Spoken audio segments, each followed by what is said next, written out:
Welcome to another episode of the Chronic Comeback podcast. Today, I'm really excited to have on the show Brian Karr.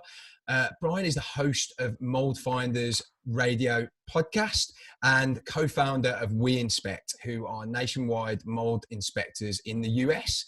He's a leading expert in this space, and his company's goal is to help 100,000 people find hidden mold and ultimately help them rejuvenate their own health. This idea, unfortunately, was born out of a personal struggle Brian had with mold earlier on in his life and all of the health issues that this can cause. It was this struggle that led to his current mission of helping others that are suffering as a result of mold. This subject is close to my heart, as for those of you who know, and I've talked about it, it was only last year, after 10 years of searching, that I found that I had really big issues with mold. And it's such an unknown. I was talking to Brian before, the episode started. It's such an unknown quantity out there to the average person. And we just need a hell of a lot more people like Brian who can share their knowledge and save people from wasting years of their lives not knowing the root cause of their illness. So really excited to have you on the show. I'll stop talking now. How are you? I'm great, man. Thanks for that intro, dude. I need to have you come introduce me to all my clients. That's what I need to have you do. I'm desperately, for those of you who can't see the video, I'm desperately trying to not make it obvious that I'm reading off a sheet of paper right next to the laptop. So your story is really interesting because you're an expert in the area, but you've drawn from actually a personal experience that you've had previously, which I think is really powerful to myself and I'm sure to anyone listening. So could you take us back to what your health was like before you first started having any sort of issues, and then could you take us through that initial story? Yeah, and what's interesting is that there's so many people that are worse off than I am. Like my health issues, I noticed, and they are there. It's not like they're not there. There are definitely people that have more severe, sort of symptoms and different things that are going on.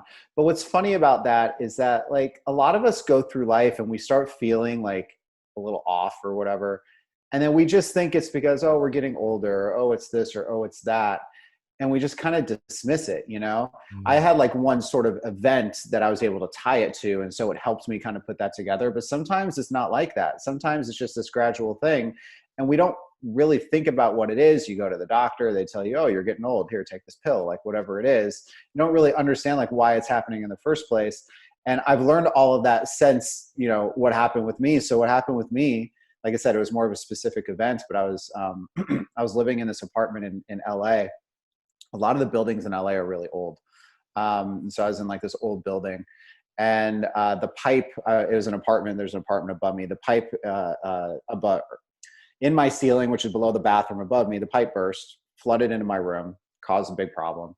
I didn't know anything, right? At the time, I'm working at an ad agency. Oddly enough, I'm like, you know what? I don't really love working at an ad agency anymore. I feel like I could do more in the world and like actually have an impact on people. I have no idea what that looks like. But whatever. So that's like floating around in the back of my mind, like while this happens, then this thing happens. I'm trying to get this handled. I call the landlord right away. They bring someone out, they cut open the ceiling, fix the pipe, and just kind of leave everything afterwards. Like, okay, the water's fixed, everything's good. And again, I didn't know anything at the time. So I'm like, okay, the landlord's job, they run buildings. They have a guy who comes in to fix stuff. They fix buildings. You kind of put your trust in these people thinking that they're, doing things the right way. The reality is that somebody that owns a building that you're renting, their concern is not you. Their concern is the profit margin on their building that they're renting out, right? Because that building is an investment for them. That's how they make their living. They probably don't work for real. They probably sit home and cash checks. If that money doesn't come in at the same clip because your expenses go up and so that margin changes, all of a sudden that's a problem for them. So their whole thing is they want to reduce costs as much as possible in these places. I don't think we think about that. I think we just think, oh, it's a landlord. They're going to take care of the building. They own a whole bunch of buildings. Yeah, they probably own a whole bunch of buildings because they don't really take care of them very well. So they make money on them. So anyway, so this happens. They come out, they basically do this quick patch job. And then I start noticing some health symptoms afterwards. I start noticing like my memory and kind of my quickness and my thought is a little slower than normal. I'm usually really sharp. So that like, I noticed that very quickly. Then one day I wake up to go wash my face in the bathroom one morning, and I see that there's kind of like redness and like flakiness on my skin, and it was kind of itching. It was kind of like an eczema sort of type, sort of breakout. And I started kind of freaking out. The girl I was dating, who's now my wife, at the time, or wife now, dating at the time, her dad, who's now my father-in-law, was literally one of the top mold experts in the world. And I didn't even know this, right? I've been dating her for like 2 months. Like, I didn't even know this. And she's like, God, this sounds a lot like what my dad deals with his clients. You should call him. And I'm like, I don't really want to call your dad for this. I barely even met him. Like, I don't know if this is how I want to do it. It's not what you want at that time. And you don't want to meet him. Had you met him at this point? I had met him, but not like, I hadn't like spent a lot of time with him. So you're like asking a favor of like this person that you've met once or twice, who, by the way, when you're dating somebody at the beginning, like you're wanting to add value to their life so they like you. You're not wanting to like take from them. So you know what I mean? Anyways, he comes and he finds all these problems in my apartment. I had called the landlord and complained before. They sent out a mold inspector, if you will. And the guy came out and spent like 30 minutes in my place, took an air sample in the middle of my room and told me everything was fine. I've come to learn now, knowing what I know, that about 80% or 70% of the time you take an air sample in the middle of the room, if there's a problem in the room somewhere, it gives you a false negative, because it's just not the way to do it. It's the wrong test to use. And so, but this is what the whole industry does. They come in and do air samples everywhere. So you literally like, what do I know again, at the beginning? And so, Mark comes in, finds all the stuff. There's like 8 different problems in my house. Some of it is related to where the leak was. Some of it was like in the kitchen and in the bathroom and some other places I didn't even know about. And it just kind of seems like the thing in my bedroom sort of like was like the straw that broke the camel's back on my, my immune system or whatever I was dealing with. And so then things started to manifest. And he basically kind of helped me get out of that situation. And afterwards, like I said, I was kind of like looking for like a new career path, something that I feel like would actually help people. And I see this one inspector come in, spend no time at all, basically tell me that everything's fine when it's not. Ultimately, that would have made me more sick if I stayed there. Like that guy would have made me more sick because he told me everything was fine, if you think about it. And then I go to my father-in-law and he basically helps me out with this. I'm like, dude, I got to be doing this. This is what I got to be doing. I don't even know how it works. I don't know how you get paid. I don't know any of this. All I know is I got to be doing this. And so I asked him to work with him. And again, it's like 2 months, 3 months in with his daughter or something, right? So I think about like going to work for your girlfriend's dad after you've been dating her for 3 months. Like you're really like going all in on this relationship at the time. But I just felt like it was something I had to do. That's what I did. Fast forward, I've learned from him and now created a national company that flies all over the US. I work with people everywhere, created training programs that have been downloaded across or purchased and enrolled in across 5 different continents all over the world, teaching people how to go through their own homes and find problems in their own homes. So yeah, it's kind of the quick story. No, yeah, it is when you tell it like that, but we can unpack it a little bit. I think it's what's interesting about your story is that if most people, you get I've had leaks in my, probably why I've got a problem with mold. I lived in, when I was a kid, I lived, really old English house. Had been around since the 1800s. Like there was always leaks coming through my ceiling, and, someone would come and fix it. And then, the water wasn't there anymore. So we're all good. No one knew that creates mold. And so, when you first got that leak, was your first thought mold, or did you know about it, or was that something that he told you about?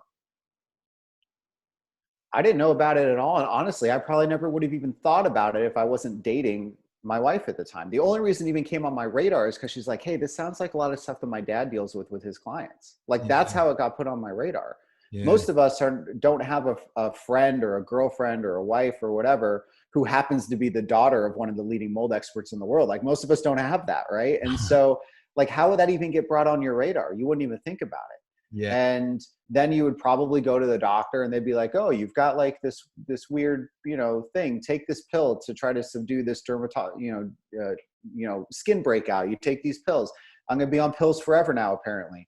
The thing though, is that like those types of things, the medications they give you and all that stuff, it's all about attacking the symptoms of what's happening. It's not about addressing the root cause of why it happens in the first place. That's why people are on medication forever. Mm. right? You shouldn't have to be on medication forever. I mean, sure, there's certain obviously things where you might need that, but like a lot of stuff that's like chronic health conditions, there's a reason that those are happening. And if you could figure out what's triggering those to happen, then you can start weaning yourself off of the medications and the medical treatments and going, you know, all the doctor visits and all that stuff. And so that's, I mean, I'm just oddly enough, like very thankful that all of this happened, because it's really allowed me to have a huge impact on people's lives. Like I've had people tell me I've saved their life, right? So if I went from, I worked at an ad agency and just like kind of bought television ads and stuff, didn't really feel like I was doing anything, to having somebody send me Christmas gifts every year for 7 years with a thank you reminder letter that I saved their life and they appreciate it. Like stuff like that, like that's the thing that, you know what I mean? Like that's kind of what I was looking for. And that's what I ended up finding. What's really interesting though is you could have, if you didn't have, you know, your wife in the picture at that time, you could have spent the next, you know, month to 2 years getting worse and worse. Then, you know, your immune system's compromised. This is, imagine how it works. It's compromised to a certain extent that when you move to your next property, that would have some mold in there, and you're more susceptible to it. And then it's kind of just a bit of a vicious cycle.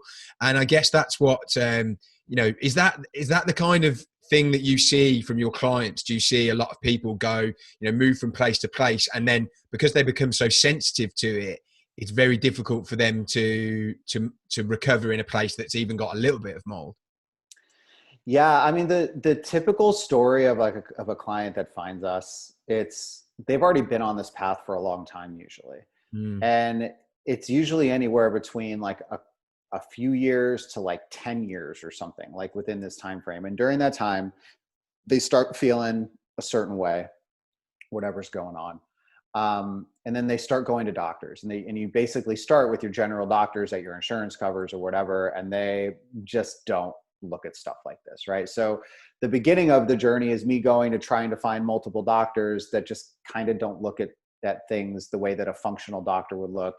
When you say functional, they look at how your body is working to figure out where the problems are, whereas like a more of a general like MD style of doctor, I want to say every MD because some of them look at it this way, but like more of that like kind of Western sort of doctor, they look at your symptoms and treat the symptoms, right? Instead of looking at what's causing the symptoms.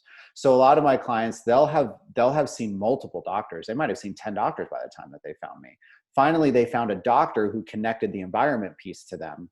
And then the doctors, since we have, so we're so well known, the doctors all refer people to us from all over the country, like once they figure out what's going on. So then the doctor connects them to us. And then it's like, hey, the doctor, my doctor found X, Y, and Z. I usually ask my clients, like, kind of what brought them to me initially before we even go through their house. I just kind of want to understand what their health issue is, what they're dealing with. Helps me get a feel for the different types of testing we want to implement, how deep we need to go on things. And it's so common. It's like, we finally got diagnosed with X, 5 years after trying to figure it out. And then they figured out that, that mold is a piece of it. And so now they said that we have to come see you. Right. And so people, that's the first piece, but they don't always get sent to me first. Then they get, a lot of times doctors that don't know us, they'll say, well, you need to get a mold inspection because we see mold stuff, right? So the doctors kind of did their job. They're seeing mold toxins, or they're seeing inflammatory markers or something in bodies that are triggering, like, oh, there's a mold problem. There's an environment problem going on, but they may not know who to send them to. So then they say, go get a mold inspection. Person goes on. So like in the US, we have like Yelp and Home Advisor and these other places where you could go and like look for reviews on like service people or whatever.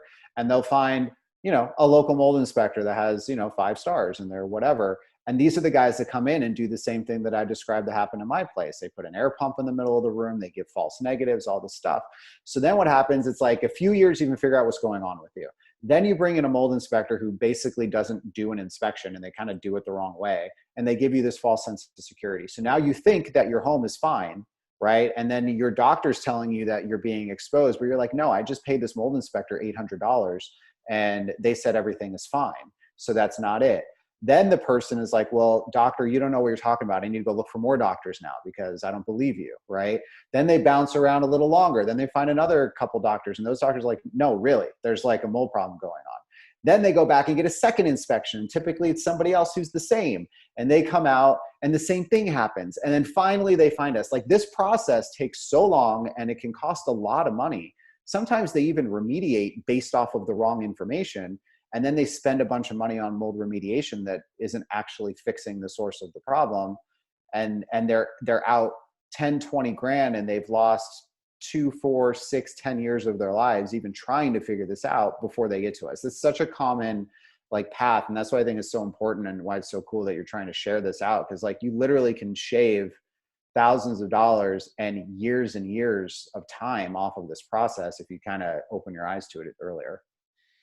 The crazy thing about the process that you've just described, which is so on point, it's unbelievable, is that when someone gets, so similar thing happened to me.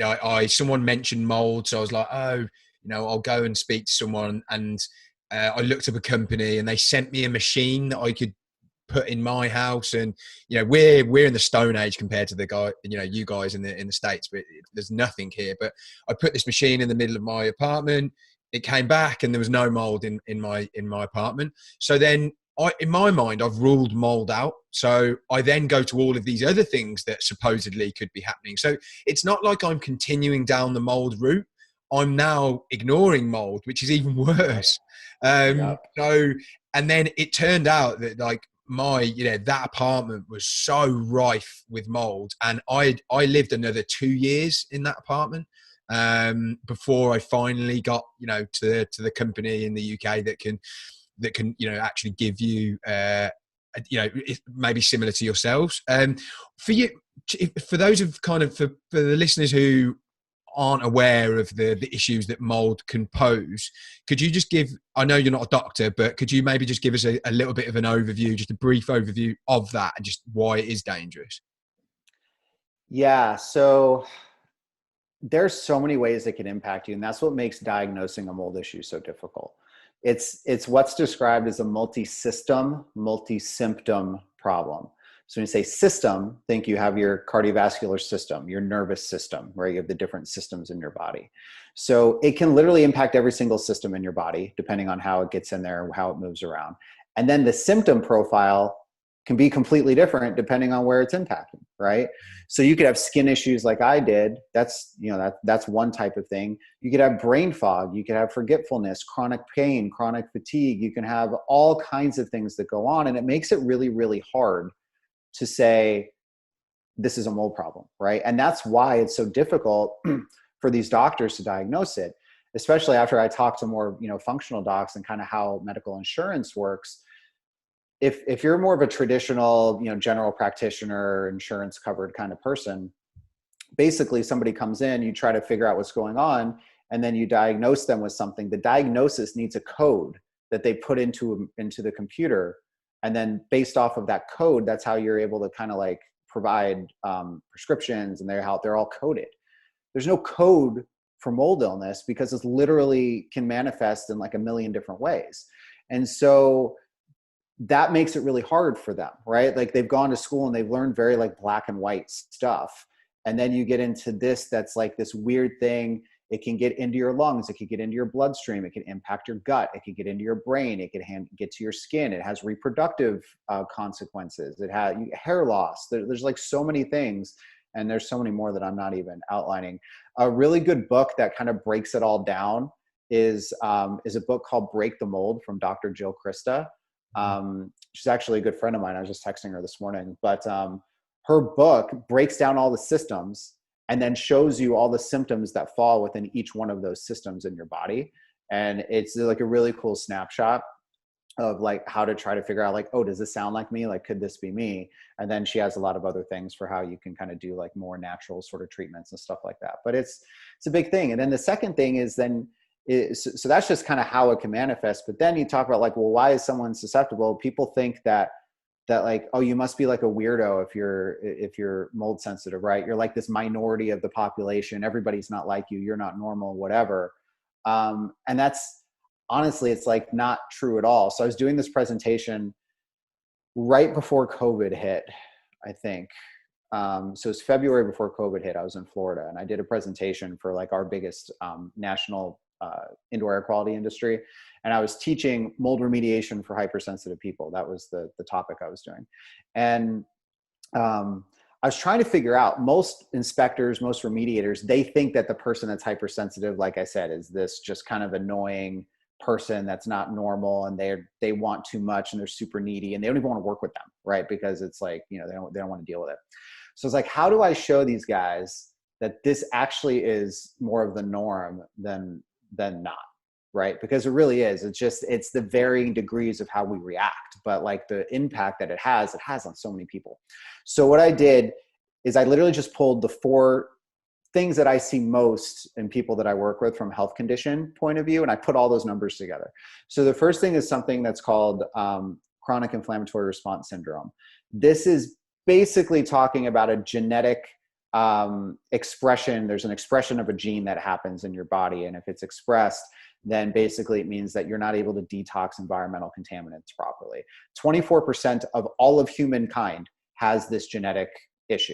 Okay. So you're saying, okay, 1/4 of the entire population of the world has this problem. That alone means that they're not like a super tiny, small minority, right? And what it means is if stuff gets in your body doesn't know what to do with it. So it stays there and it creates this inflammation in your body because your body's trying to get rid of it. It's almost like this war is happening in your body now. It's like setting fire to the fields and all this stuff, trying to get rid of it. And all of that's happening in your body. And that can create a whole bunch of other chronic health conditions on its own. That's where like chronic fatigue comes from, like fibromyalgia and all that stuff. It's a chronic inflammatory condition. This can trigger those inflammatory conditions, right? So that's like one thing of it. So that's 25% of just everyone.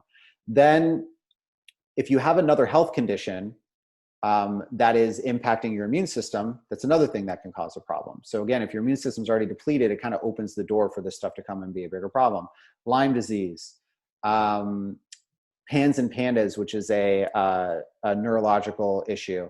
It's a pediatric acute neurological syndrome from like a bacterial infection or some sort of fungal infection. Like that's kind of what creates these things. So it's almost like your brain is on fire kind of. So something like that. It's not only in pediatric, even though that's like the name of it, but it can happen in other people. So you have that, you have Epstein-Barr virus, you have all these, you have all autoimmune diseases are an inflammatory problem, right? So now Hashimoto's disease and Graves and like all these other things. Add all of those numbers up and stick them together. And I only looked at 4 of them. I didn't even go super deep dive. It was 40% of the entire US population has one of these 4 things. So then I took a picture of Fenway Park, which is the Boston Red Sox baseball field. And I had like all of the crowd. And then so I had a slide, like, a presentation deck. So the first slide I show that. The second slide, I like grayed everything out. And then I highlighted 40% of like the people in the stands. It's like all of these people are who we're talking about. I was like trying to show like it's literally half of the world basically. And there's probably more that I didn't add into it. Mm. So it's a bigger deal than people think. And the level of reaction might not be as significant from one person to the other. But if you have something like arthritis or like fibromyalgia or something, like those are inflammatory conditions that could very well be being triggered by your environment. I don't know for sure, but it's something you should be, considering.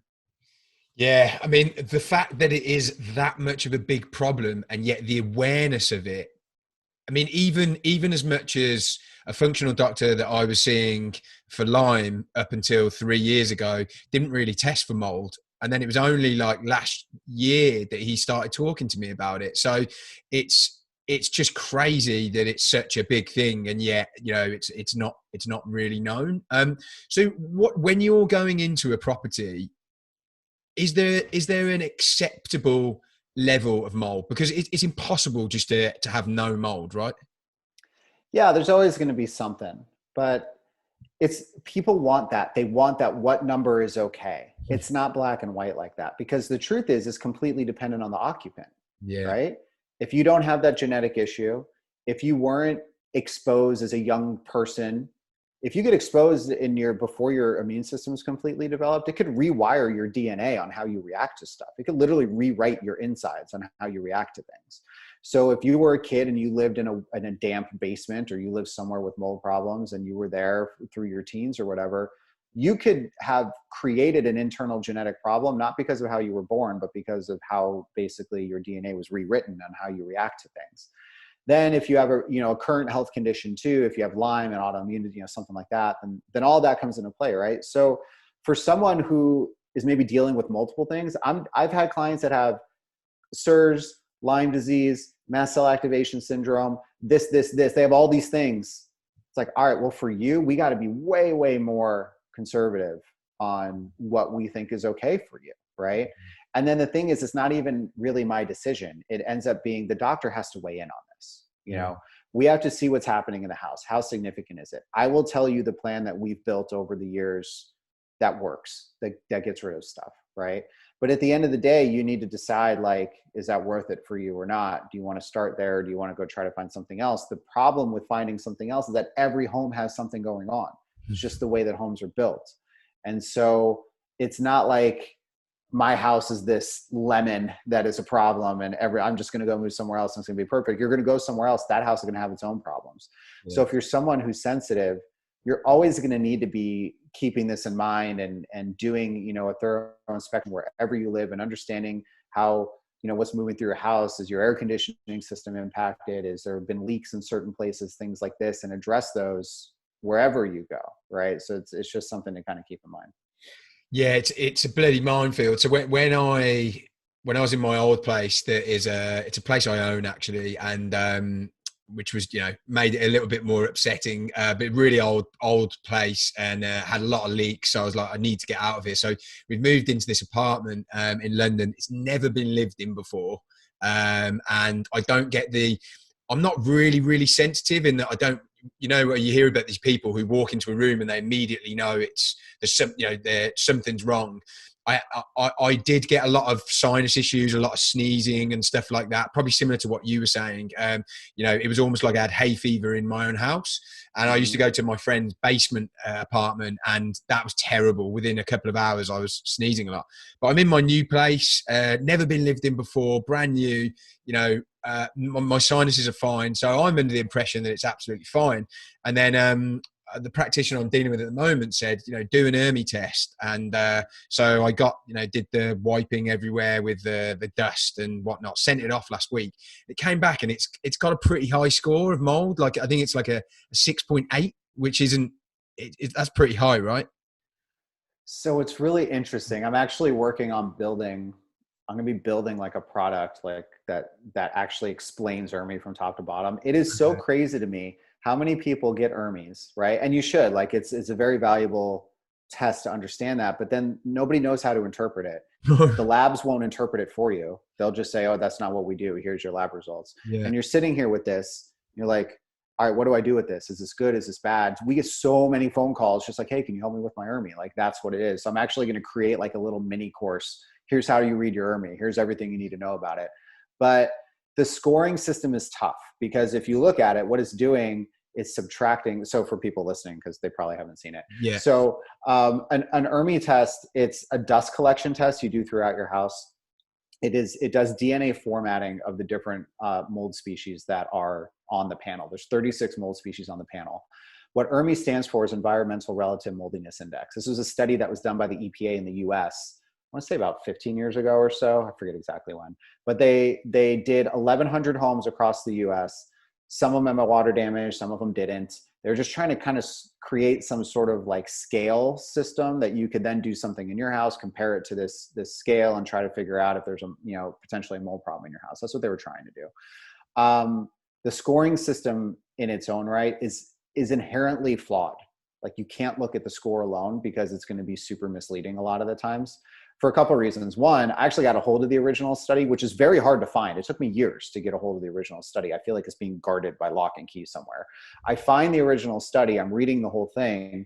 There's a variation in the score of +or-3.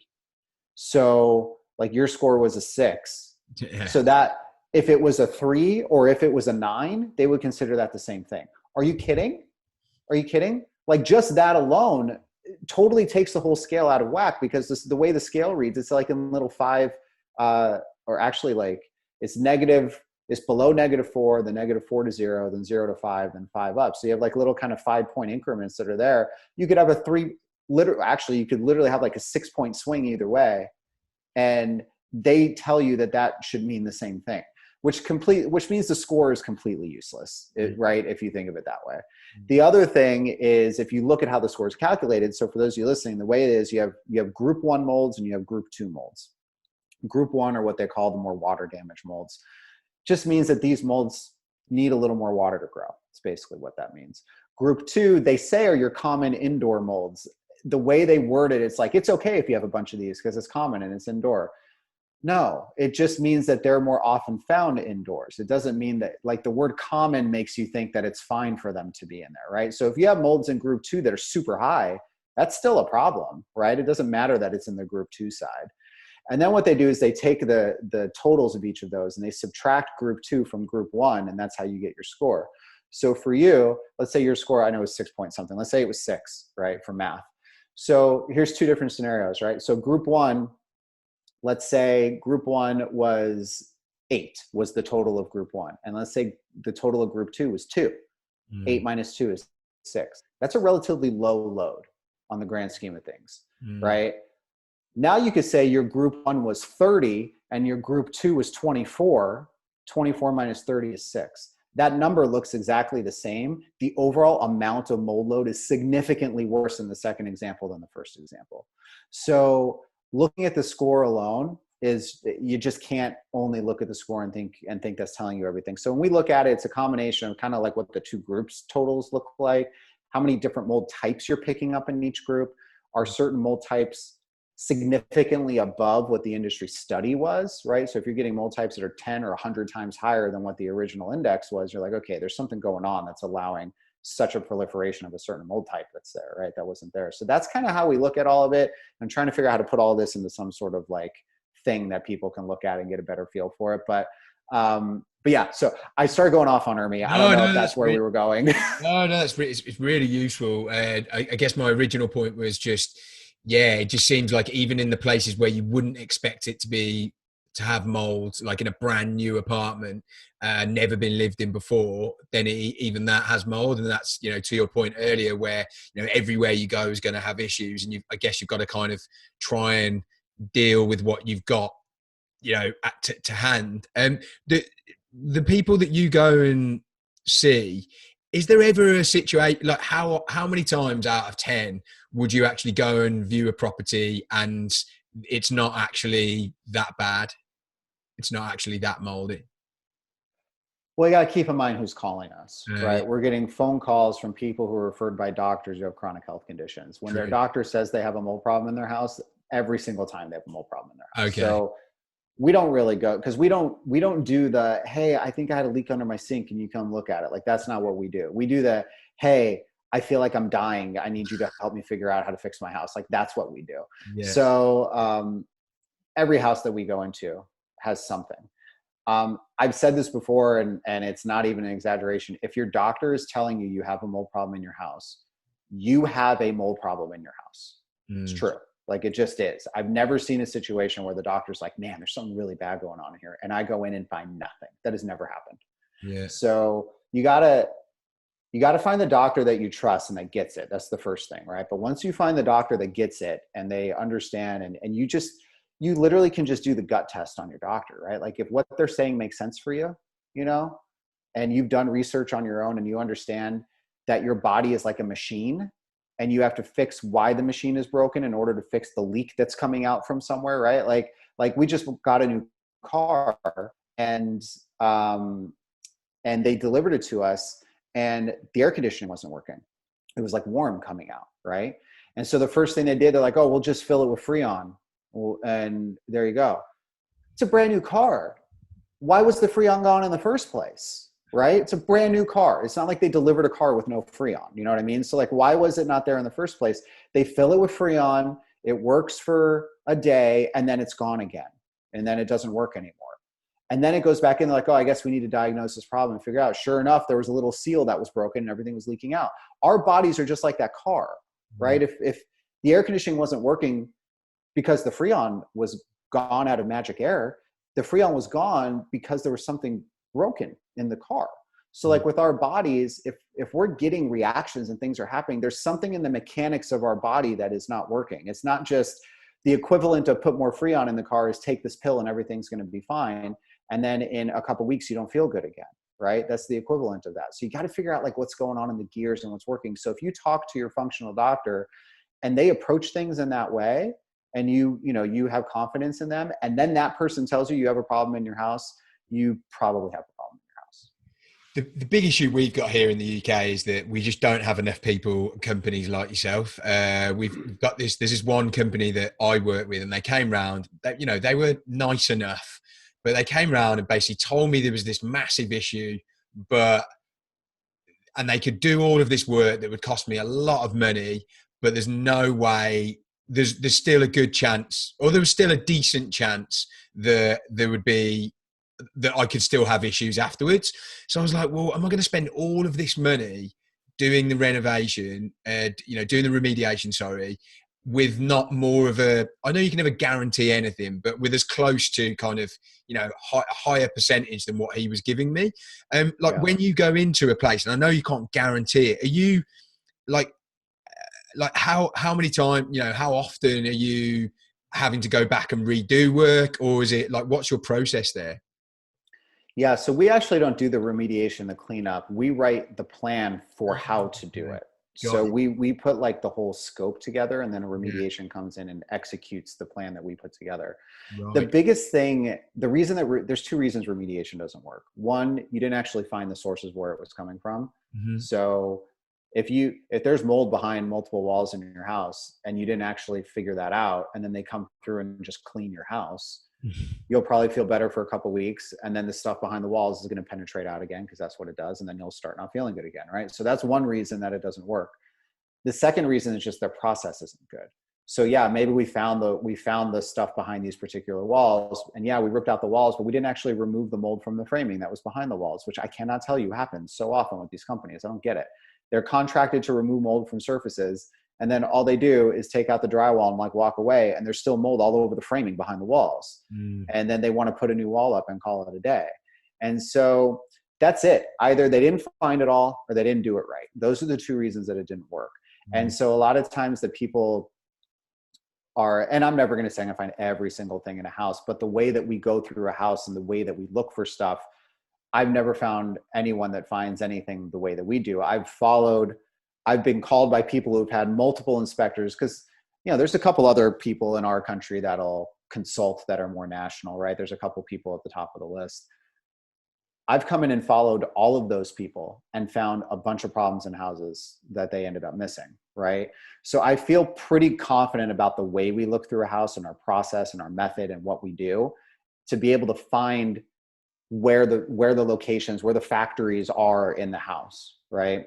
And so if you're finding a bulk of the source and you're getting rid of the source, and the remediation is actually executing the plan to thoroughly clean everything, and not only where the source is, so not only just behind a wall, you got to think the only reason that we're having symptoms from hidden mold in a home, because most mold's hidden, you're not seeing it, right? So if it's hidden behind a wall or in a ceiling or something, the only reason we're reacting is because it's coming out of the wall and out of the ceiling, and it's impact, and we're breathing it, right? That's how it's getting to us. So if you think of it that way, if I just removed a wall or a ceiling and cleaned it all up and put it back together and called it a day, but what about everything that had come out from those areas before then? I'm going to walk back in the house. I'm still not going to feel good because the house hasn't been cleaned properly. We haven't really addressed your heating or air conditioning system and the ductwork and all that could have been contaminated. You're going to come in, you're going to think remediation doesn't work because they did all this, you spent all this money to handle a couple walls and ceilings, but they didn't actually treat the whole home. Again, I keep doing like this body connection, but the house is so similar to the body, right? Imagine that you were diagnosed with cancer in a certain place, right? And they're like, okay, so there's cancer right here.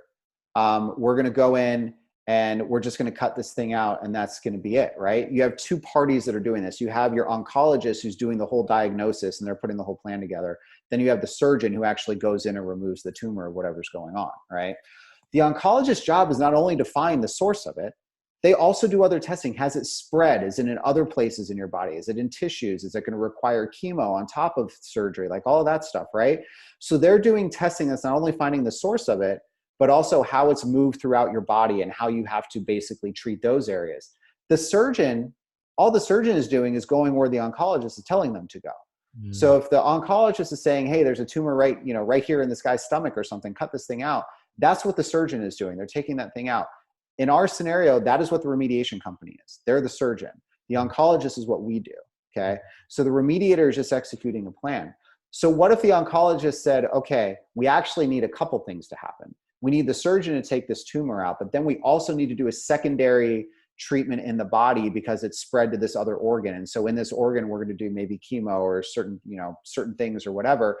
There's a larger plan. There's certain steps. There's a certain order that you have to do it in. There's certain, different people that might be involved in order to handle all that. That is the plan that has to go out. We have to do that plan that you would do in someone's body who's basically dealing with cancer, because mold in your house is kind of like a cancer growth in your house, right? That's kind of what's happening. You have to figure out where the sources are, where the tumors are in the walls and different places, but then you have to understand, like, has it moved throughout the system of the house? Is it contaminated other places? Is it still in other places?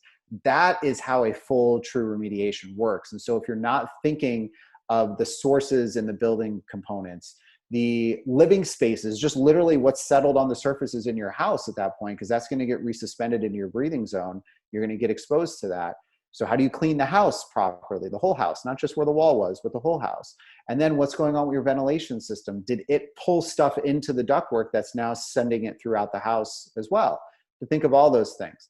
So if you're inspecting, testing, and addressing all of those as part of the remediation plan, the success rate for it working is going to skyrocket, right? And I think a lot of times the reason these guys say we're not going to guarantee everything is because they're coming in, they're doing like one piece of it.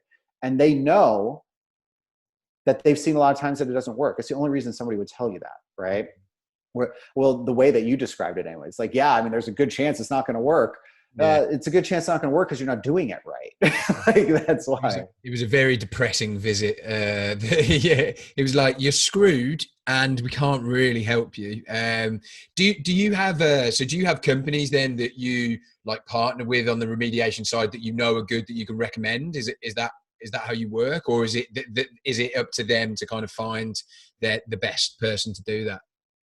I definitely help guide people that way, because the inspection is only as good as the remediation that comes afterwards. I could give you the best inspection you've ever had, and if the remediators come in and suck it up, then it's not going to work, right? Exactly, yeah.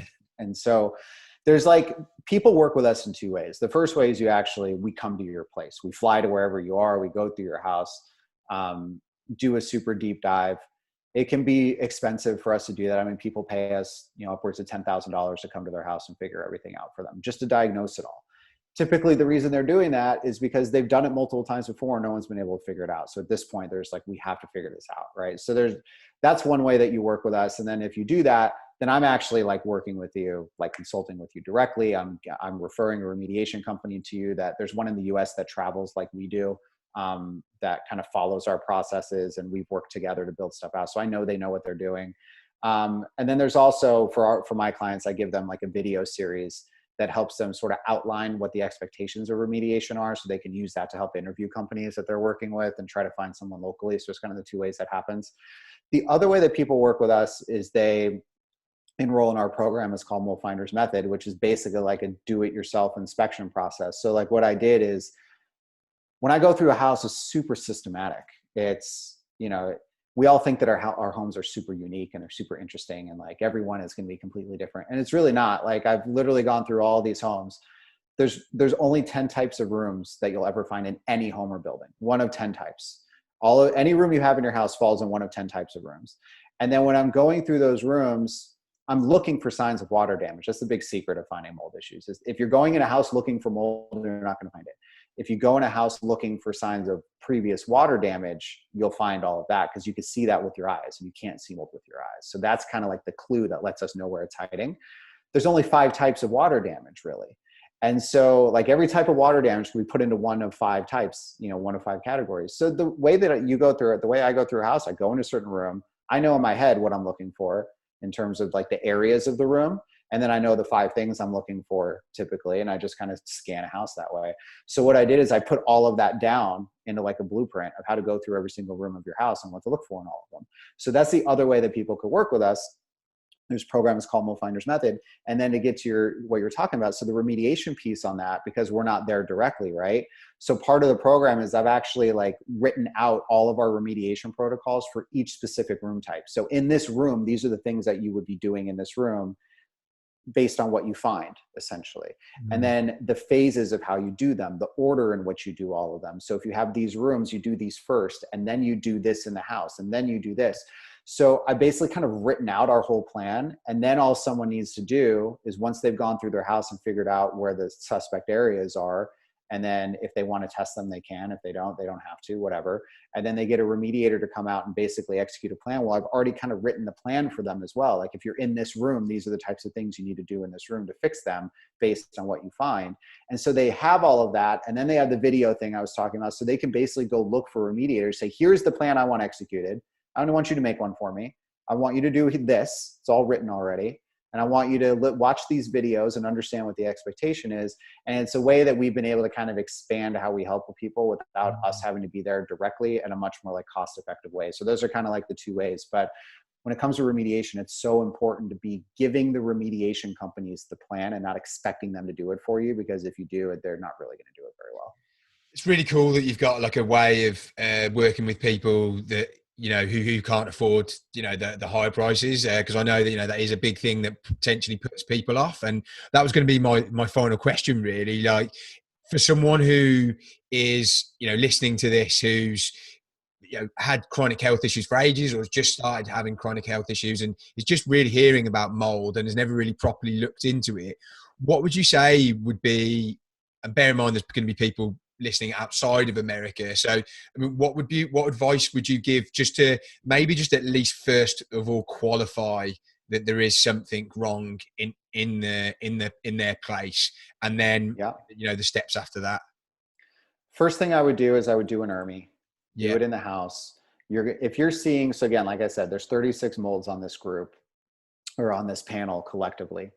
If you're seeing that there's like more than half of them, let's just like give a blanket number. If you're getting more than half of these molds that are showing up in collection, if you're getting 20, that's a lot of them, right? You shouldn't be having so many. Like, if I see a result that has 8, 10 of them, something like that, and the counts are relatively low and nothing's getting highlighted as if it's a huge thing, I'm not as super concerned. There's always going to be a little level. But if you're getting an ERMI result that's coming in and there's like all the molds are showing up, or 3/4 of them are showing up, and the levels are all really high and they're all highlighted and they're showing they're 10, 100 times higher, then that's a red flag. You know, you have a problem in the house. So now you say, okay, I've screened the house, because that's what an ERMI test is, really just a screening test to just kind of see what's going on.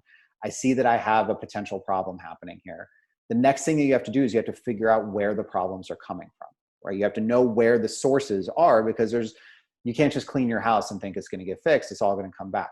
So the next thing that I would say is I do a webinar every week or two. Just go to moldfindersmethod.com. You can enroll in the webinar. It's a free webinar. And it talks through how you look through a house, how you do different things. It's not giving you all the specific details, right? But it's kind of giving the overview of, here's the types of things that you look for here, you know, here's the things in remediation, some of the basics to kind of get you, you know, understanding, you know, kind of what you should be looking for, what you're dealing with. And then if you wanted to get into Mold Finders Method, there's the option to enroll in that. That's going to let you go through your own house and figure out where the potential problem points are. Right? Because you have to know where the sources are. So there's nothing you can do until you know the sources. So basically, if you're trying to figure it out, ERMI is a good screening test. If that says that there's a problem, then the next thing you got to figure out is where the problem's coming from, and then decide if you want to do remediation or not. But you can't decide if you're going to do remediation unless you know where the problems are, how many of them are, and basically how extensive the remediation is going to be. So that piece is so important. And that's the piece that, you know, basically either somebody has us come inspect their house, or they kind of go through it themselves. So that's the kind of the flow. Figure out if there's something to be concerned about in the first place. You could go through this, you know, it's like an hour and a half webinar that I'm doing. It's kind of like a free training on the webinar to get the basics and kind of understand that stuff. And then if you feel like it's something you want to dive into, then we have an option for that as well. Awesome. No, that's really cool. And if people want to look you up and connect with you, is it best to do that via Instagram or your website, or? Yeah, I mean, for your community in the UK, I would say Instagram is the best spot. We don't do inspections internationally, so that's not something we can go directly for. Yeah. But the Mold Finders Method program is the great fit for that. Like I said, 5 continents. We've had people enrolling in this all over the world and using it, which is really cool. But my Instagram, it's at Mold Finders. And that's kind of the hub of we share so much information just to put out there to try to help educate people. And then I think we mentioned at the top that I have a podcast called Mold Finders Radio. It's on Apple, Spotify, Google, kind of all the main podcast places, and close to 90-ish episodes at the time that we're recording this. And so much information I try to give out as much as I can for free to try to educate people. So there's a lot of stuff there. Awesome. Look, thank you so much for coming on the show. It's so important that people, hear this message and hear what you're talking about and look into it, because I'm evidence of someone who wasted, and I don't say the word waste, but definitely did waste some of my life, like not looking into this, and I wished I'd done years ago. So really, really important. And I'm sure you'll be getting close to that 100,000 figure. Do you know where you're at the moment? We're actually working on trying to calculate it out. It's a combination of people who are in the Mold Finders program, people who've done directly, people who have, there's a lot. We're actually wanting to create this thing where when you get into our system, it gives you a number. I actually want people to have you're number 375 of 100,000. This would be super cool. So people are connected and they see it. So I don't know exactly where we are yet, but we're definitely getting there. We've had close to 50,000 downloads on the podcast. So that's a big chunk of it. A lot of people are in Mold Finders method, hundreds and hundreds of inspections that have been done. So we're getting there. We're creeping to it. Yeah. Cool. Well, look, thanks so much for coming on the show, man. I really appreciate you sparing the time. I appreciate it. Thanks for having me.